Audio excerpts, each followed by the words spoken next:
본문 말씀은 요한복음 12장 1절부터 11절입니다. 마리아가 예수님의 발에 비싼 향유를 붓고 그녀의 머리털로 그 발을 닦은 내용이죠. 그리고 짧게 종교 지도자들이 누구까지 죽이려고 합니까? 나사로까지 죽이려고 하는, 그래서 그렇게 모의하는 그런 내용이 바로 요한복음 12장 1절부터 11절의 내용이죠. 자, 오늘의 주제는 헌신의 사람, 탐욕의 사람. 앞부분은 헌신의 사람이고요, 뒤에 부분은 탐욕의 사람들이겠죠.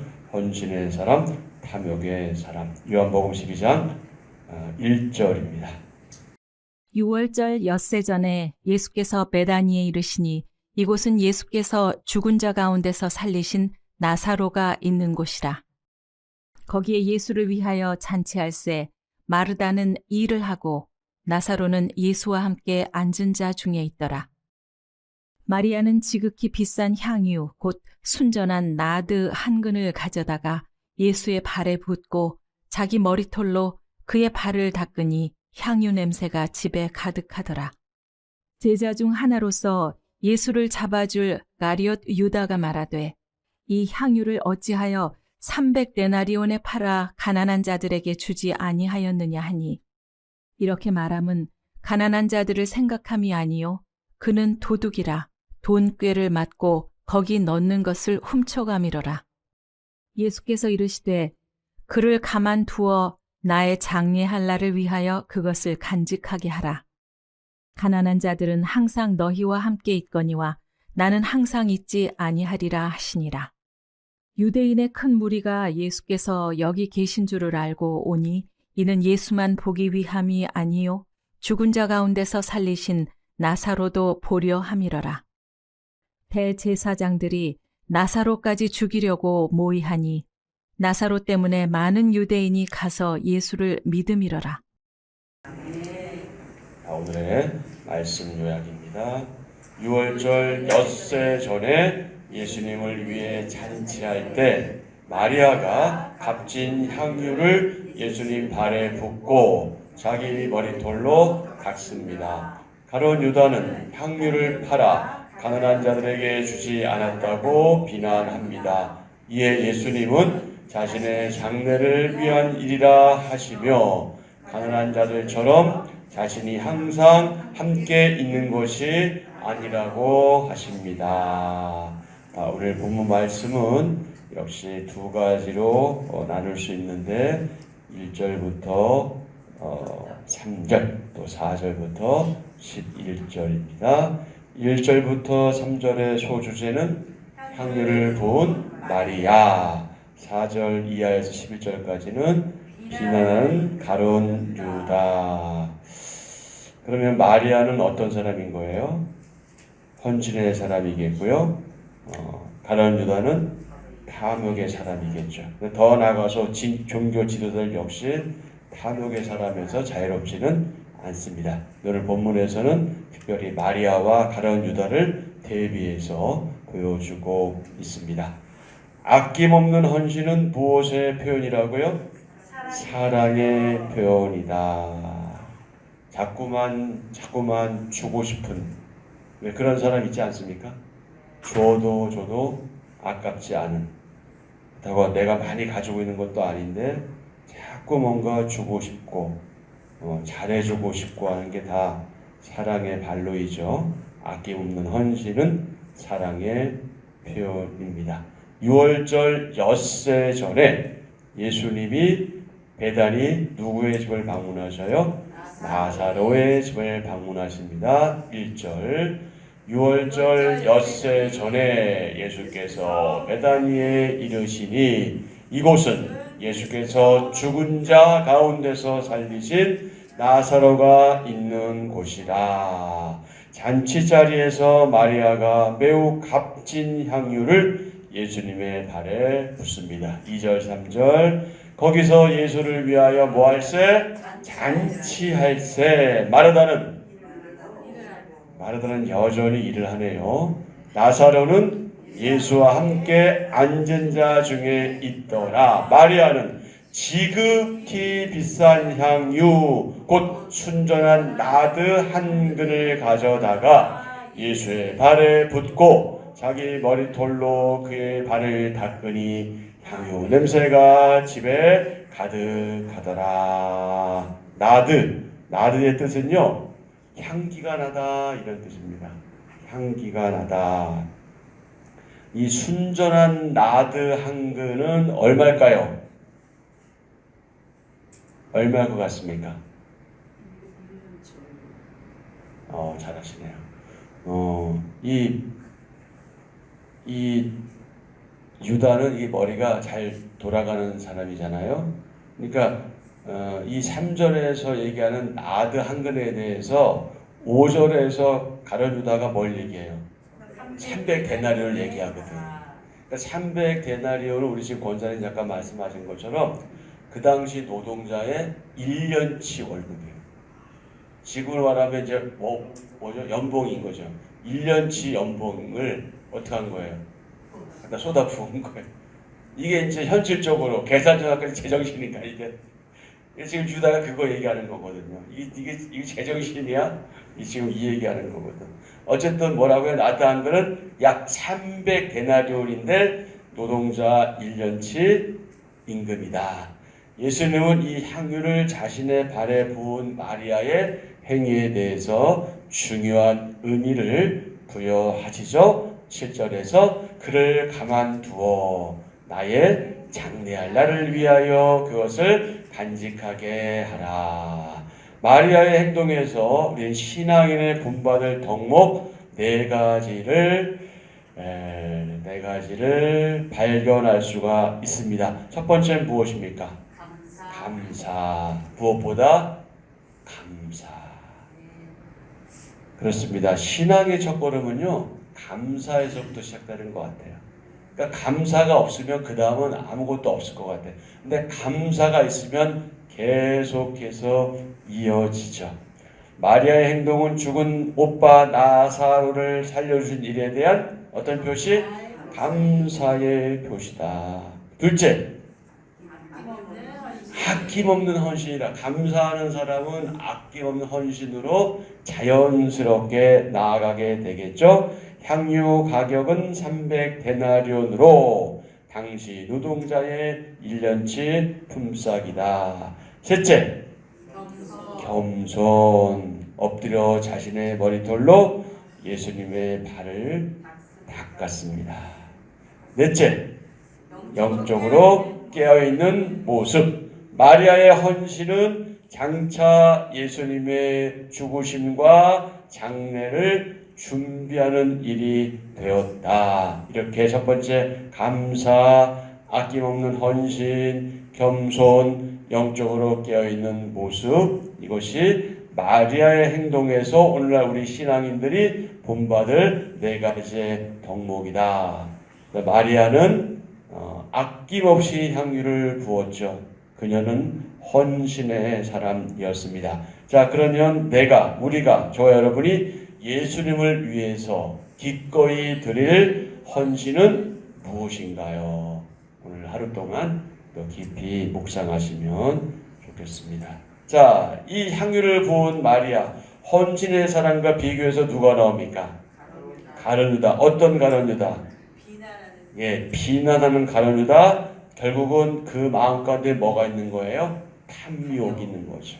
탐욕의 사람 가룟 유다. 가룟 유다는 마리아의 헌신을 어떻게 해요?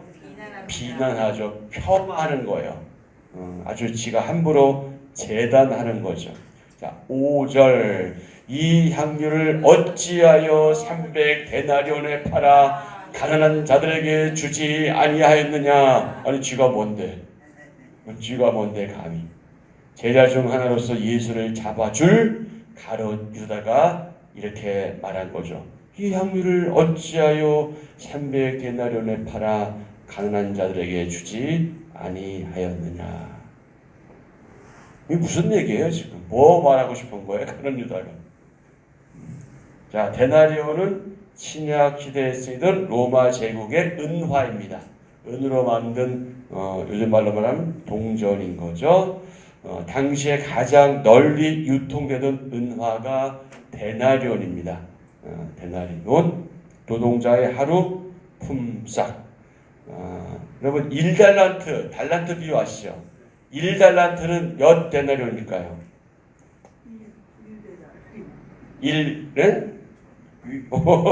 1달란트 여러분 달란트요. 우리가 달란트 별거 아니라고 생각하지만요. 달란트는 600데나리온이에요. 그러면은 2년치예요. 엄청난 거예요. 그러니까 과거로 따지면은 가치가 그렇게 크진 않았지만 요즘으로 말하면 얼마겠어요? 보통 하루 일하시는 분들의 그 품삯이 요즘에 평균 얼마나 할까요? 10,000원? 하루에? 시급. 예. 그러니까 고정적으로 일한다고 우리가 할 때 흔히 얘기하는 한 10만 원 정도 평균 하지 않을까요? 그냥 10만 원으로 칠 때 그럼 연봉이 얼마가 되는 거예요? 3,600? 뭐 더 할 수도 있겠고 뭐 덜 할 수도 있겠지만 작은 돈은 아니다. 분명 큰 돈이라는 것을 알 수가 있어요. 자, 일단 8절에 보시면 가난한 자들은 항상 너희와 함께 있거니와 이렇게 말씀하시잖아요. 예수님의 죽음을 준비한 마리아의 숭고한 헌신을 돋보이게 하는 그런 구절이죠. 주님은 300데나리온이라는 가치의 향유를 단번에 쏟아붓는 것을 허용하심으로써 그분 자신의 죽음이 가까이 왔음을 그렇게 나타내 보이셨죠. 그리고 그 어떤 것으로도 다 표현하지 못할 주님을 사랑하는 마음을 칭찬하셨죠. 이 말씀에는 가난한 자들을 돌보라 하는 교훈도 들어 있습니다. 그들에 대한 가난한 자들에 대한 무관심을 정당화하는 것은 아무것도 있을 수 없습니다. 가난한 자들은 언제나 어디에나 있습니다. 우리는 그들을 도와주고 돌봐야 합니다. 구제하고요. 우리 공동체 일원으로 받아들이며 함께 하나님의 자녀로 그렇게 살아가야 합니다. 이것은 하나님을 예비하는 우리 그분의 사람들에게 주신 책임이며 의무이기도 합니다. 주님은 가난한 자들을 찾아 치유하시고 가르치시며 회복시키는 일을 하셨죠. 주님이 하신 일을 따라가는 것, 그러니까 우리가 가난한 우리 지체들을 돕는 것, 그것을 다른 말로 뭐라고 표현할 수 있냐면 예배라고 할 수 있습니다. 우리가 예배라고 할 때 항상 형식적인 예배만 생각하잖아요. 그러나 우리가 우리 주위에 있는 가난한 분들을 돕는 것, 그것도 하나님은 우리가 하나님을 예배하는 것처럼 받으시는 거예요. 그러니까 우리의 삶 자체가 예배라는 의미가 바로 그거예요. 그래서 우리의 삶의 예배가 뒷받침 안 되는 상태에서 하는 예배는 글쎄 우리가 구약 성경을 봐도 그렇고 신약 성경을 봐도 그렇고 그것은 하나님의 마음을 그렇게 기쁘시게 하는 게 아닌 것 같아요. 네, 때로는 표현적으로 그렇긴 하지만 우리가 이런 예배를 잘 하지 못하더라도 우리가 생활 속에서 그렇게 예배할 때 오히려 하나님은 더 기뻐하시는 것을 우리는 말씀을 통해서 볼 수가 있어요. 그러나 둘 다 중요하죠. 그러니까 생활 예배가 되는 사람은 공동체적 예배도 될 수밖에 없고요. 공동체적 예배가 되는 분들은 생활 예배가 될 수밖에 없는 거예요. 그러니까 이제 일반적으로 얘기할 때 개인 예배와 우리 공동체 예배를 얘기할 때 나는 뭐 공동체 예배는 잘 안 해도 개인 예배는 잘해 이렇게 얘기하는 분들 종종 있는데 정말 그럴 수도 있지만 원리적으로는 그렇지 않아요. 공동체적 예배가 안 되는데 개인 예배가 된다는 것은 사실 있을 수가 없어요.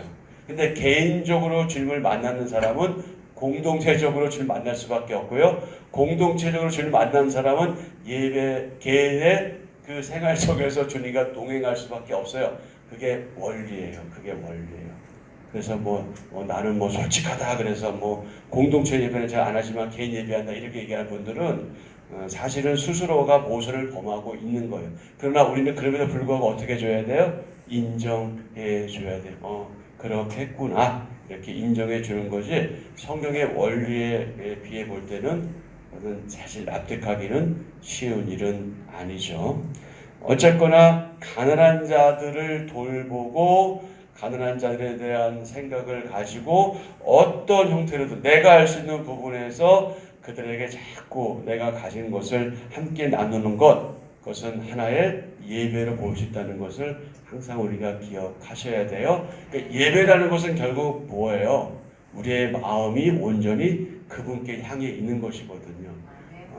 부유하건 가난하건 모두가 다 하나님의 형상대로 지음받은 사람들이고 우리가 그들과 화목하게 지내고 사랑하는 것, 그럴 때 아버지께서는 우리의 마음을 받으시고 우리의 예배를 받으시는 거잖아요. 우리 앞에 아니라 뒤에도 계시지만 우리 특별히 네 분은 이미 이제 손주 손녀 다 보신 분들이잖아요. 예. 여러분이 느끼시는 게 뭡니까? 가지시는 마음이 뭐예요? 여러분이 행복할 때가 어떤 거예요? 자녀들과 또 손주들 관련해서 어떨 때 행복하세요? 아이들이, 내 자녀들이, 며느리가 서로 사랑하고 화목할 때 어때요? 그때 좋으시잖아요. 물론 더 좋을 때는 용돈을 갖다 마실 때지만 정말 그때 행복하시잖아요. 그런데 용돈을 그냥 많이 갖다 주는데 맨날 싸워. 그리고 내가 잠깐 화장실 갔다 오는데 싸우고 있어. 너 얼마 했어? 너 얼마 했어? 막 이러고 있어. 그럴 때 기쁘세요? 야, 너도 마음대로 난 돈만 받으면 돼. 이런 마음 드시는 거 아니잖아. 자녀들이 정말 서로 사랑하고 화목할 때, 비록 그들이 조금 남들에 비교할 때 막 잘 살지도 못하고 소위 경제적으로 조금 그렇지만 그런데도 기뻐하고 행복해하고 감사하고 살아갈 때, 하나님과 좋은 관계를 맺고 살아갈 때 그때 행복하신 거 아니에요?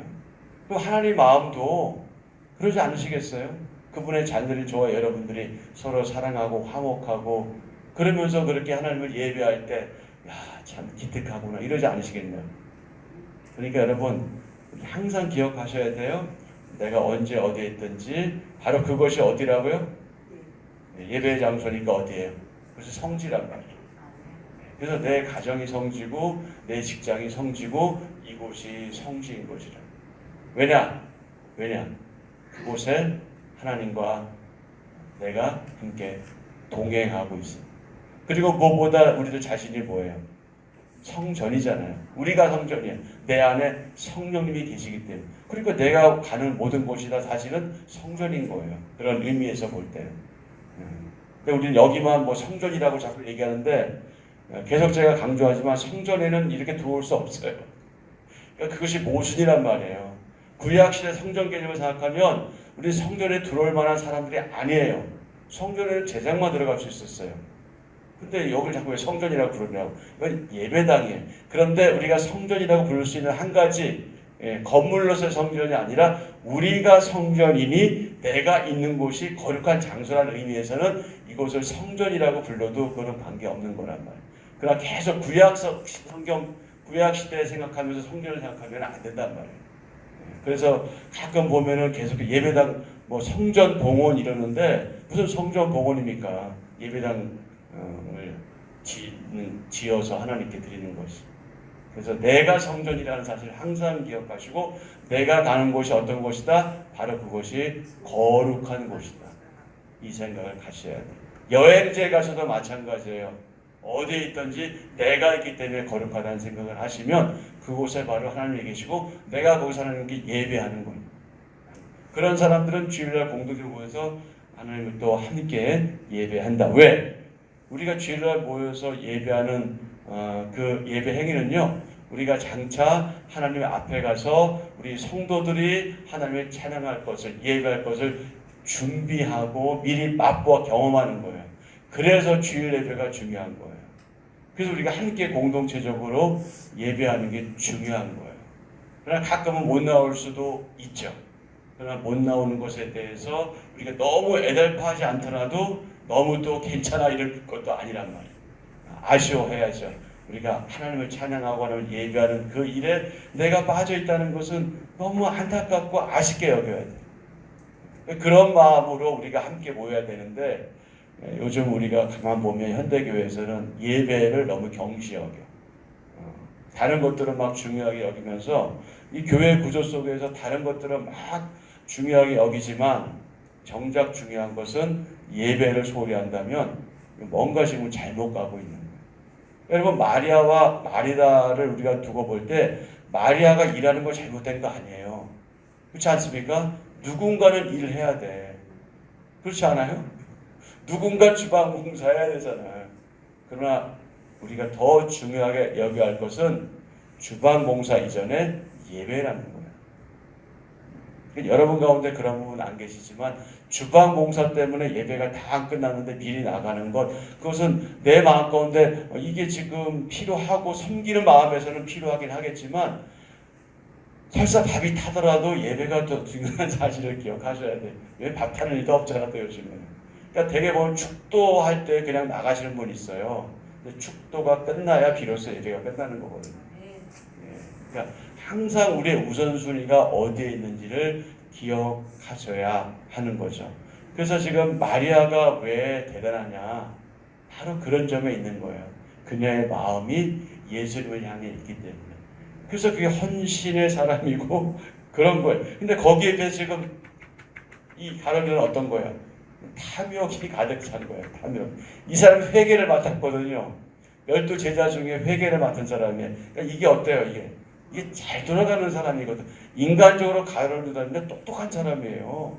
되게 똑똑한 사람이에요. 스마트하고. 그런데 비난하는 가론유다의 특성은 뭐예요?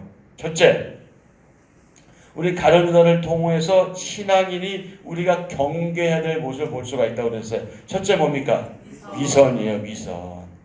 네, 아주 지가 무슨 가난한 사람 생각하는 거 마냥 그 향유 팔아가지고 가난한 자들 돕지. 지금 이 얘기했단 말이에요. 사실 그의 마음에는요 돈에 대한 욕심이 있었어요. 둘째, 비난, 헐뜯음. 이거 정말 우리 조심해야 됩니다. 여러분 우리가 비난한다는 것은 그 많은 의미가 있지만 그 속에 뭐가 있냐면 스스로가 꼭 그렇게 말하지 않지만 비난하는 만큼 나는 의로워하는 게 들어있는 거예요.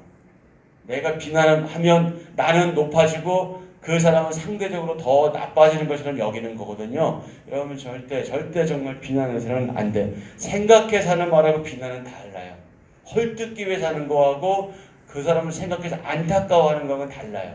근데 안타까워하다가도 결국 비난으로 갈 수도 있어요. 항상 조심해야 해요. 이게 항상 조심해야 돼요. 비난, 헐뜯는 거. 가난한 자를 구실로 삼아 마리아의 선한 행동을 어떻게 한 거예요? 비난하고 헐뜯었어요. 그러면 자기가 마치 높아질 것처럼. 셋째, 도둑질이에요. 도둑질. 자, 여기 뭐라고 표현하고 있어요?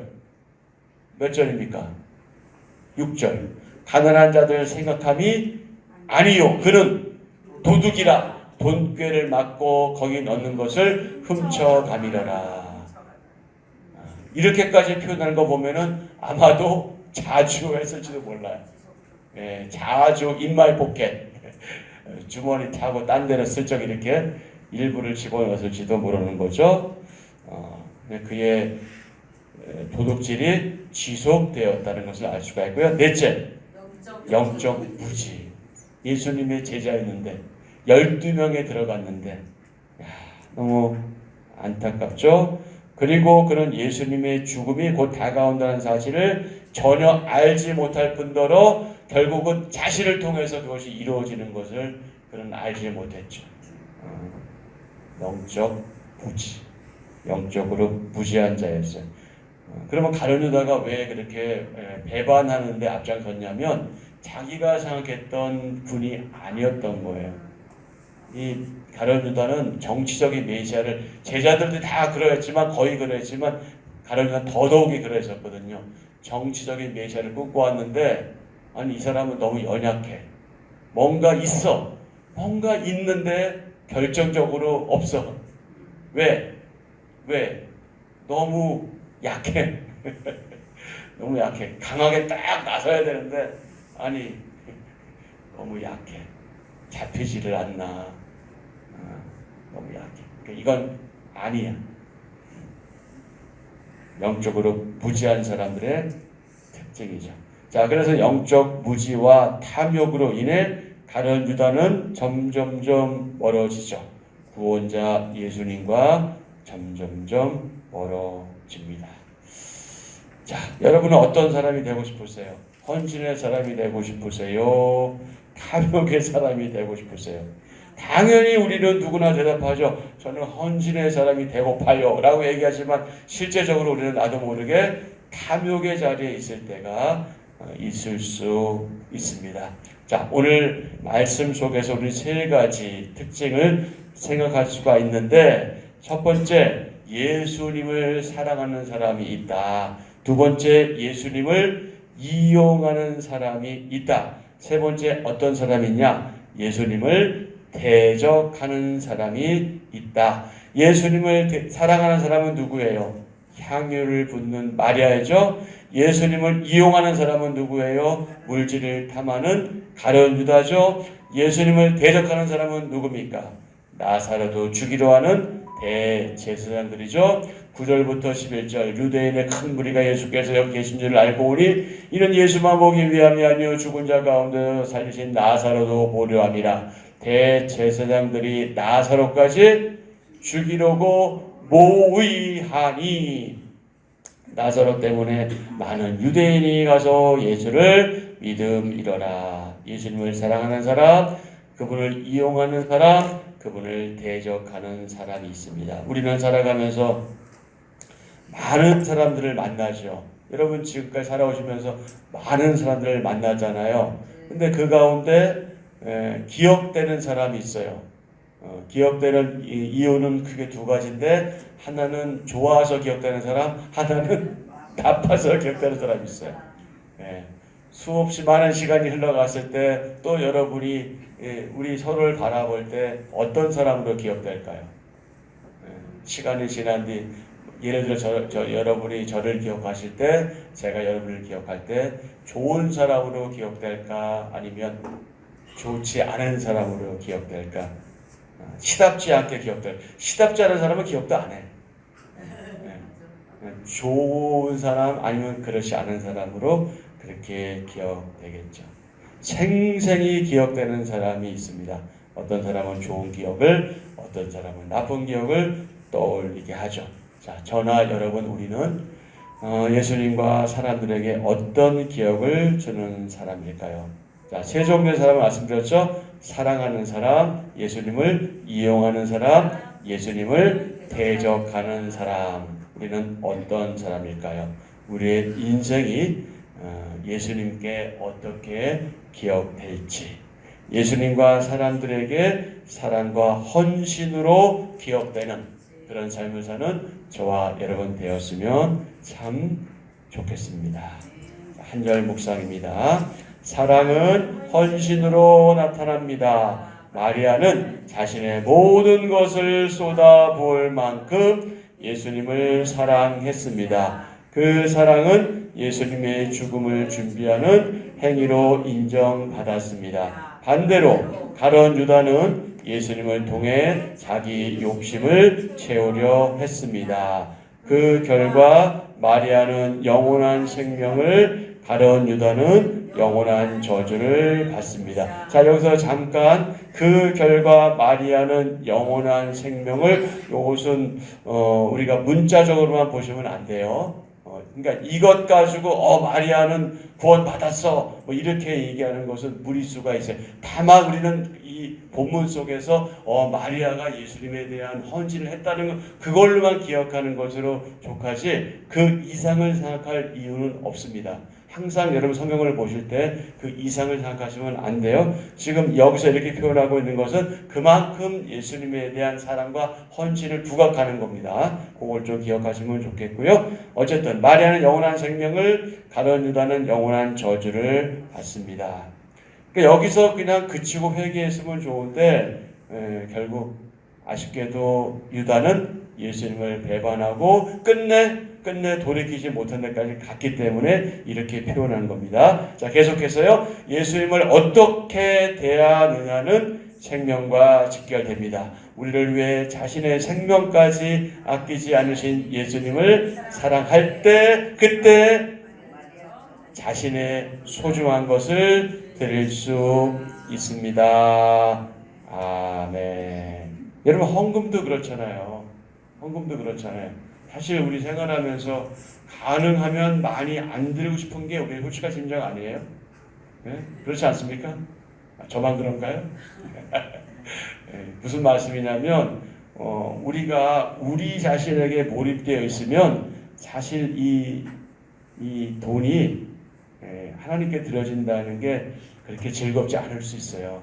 그런데 하나님께 우리의 모든 관심이 가 있으면 우리가 할 수 있는 최선을 다해서 하는 거거든요. 그건 액수에 있지 않아요. 하나님은 결코 액수를 통해서 우리의 마음을 보시는 것이 아니라 우리 상황, 우리 형편, 지금 당장 써야 될 거 아신단 말이죠. 그럼에도 그것을 하는 그 마음을 아시는 거예요. 그래서 마지막 가지고 있는 그 두 랩돈을 가진 그 여인의 마음을 주님께서 칭찬하신 거예요. 많이 가진 것 중에 드린 사람을 칭찬한 것이 아니라 없는 가운데 드린 그 마음을 받으신 거거든요. 그러니까 지금 여기도 표현하고 있잖아요. 예수님을 사랑할 때 비로소 어떻게 할 수 있는 거예요? 자신의 소중한 것을 드릴 수 있는 거란 말이죠. 그 믿음으로 살아가시는 저와 여러분 되었으면 좋겠습니다. 자, 오늘의 기도입니다. 주님, 도덕적인 선행보다 중요한 것은 주님과의 친밀함과 주님 안에 거하는 것임을 고백합니다. 사람들 눈에 좋아 보이는 것이 아닌 주님 눈에 의미 있는 일을 하게 하소서. 시간도 재정도 인생도 주님 앞에 기꺼이 부어드리는 거룩한 낭비가 제 안에 있게 하소서. 예수님의 이름으로 기도합니다. 아멘. 아멘. 예, 오늘 말씀 생각하시면서 기도하시고요. 계속해서 우리가 기도하는 대로 우리 환우를 위해서 기도해 주시고요. 나라를 위해서 또 정치인들을 위해서 또 교회를 위해서 기도 부탁드리겠습니다. 신장로님은 어제 퇴원했고요. 아직 지금 몸의 불편함 때문에 어려워하는 지체들 많이 있습니다. 그래서 여러분 기도해 주시고 우리의 기도가 굉장히 약하고 미미해 보일 수 있지만 전심을 다해서 하나님께 구하면 하나님께서 들으실 줄 믿습니다. 우리의 기도로 그분들을 돕고 또 하나님의 보좌를 움직이는 저와 여러분의 기도가 되었으면 좋겠습니다.